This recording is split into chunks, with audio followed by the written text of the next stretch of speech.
Hi, this is Izzy Dixon from Well Organized Marketing, and today I thought I'll introduce you to my cat Twinkle. Here she is.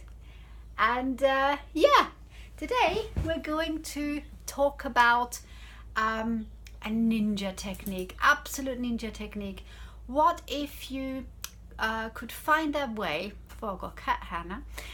What if you could find a way to find out what your audience really wants to read?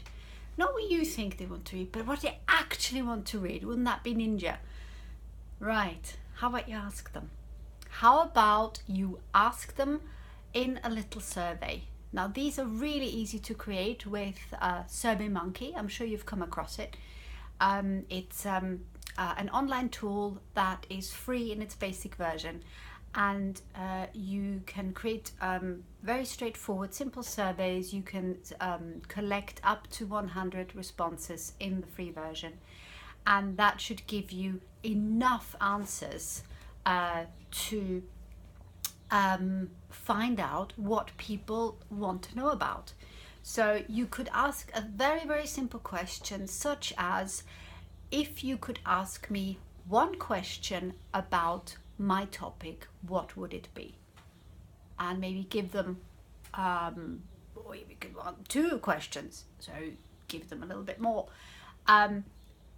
What you get back is questions that people have about your topic that you might not even have thought about. There might be the obvious stuff, of course, but there'll be stuff that you have never even thought about that people don't know, because you, as the expert on your topic, know exactly all the little details and all the sort of definitions for everything, but you don't know what people don't know, because it's very difficult to put ourselves in their shoes. So yeah, ninja tip today. If you want to find out a little bit more about this, you can always, as always, go to the blog post, which is linked to in the description of the video. One thing I was going to also add is you can use then social media to send people to that survey. You can use email marketing to send people to that survey, people on your list. So it is really, really useful. So that's it for today. I hope you found it useful. If you did, please like the video. If you're watching on YouTube, please subscribe to the channel, and I'll see you next week with another tip, and until then, have a good one. Bye.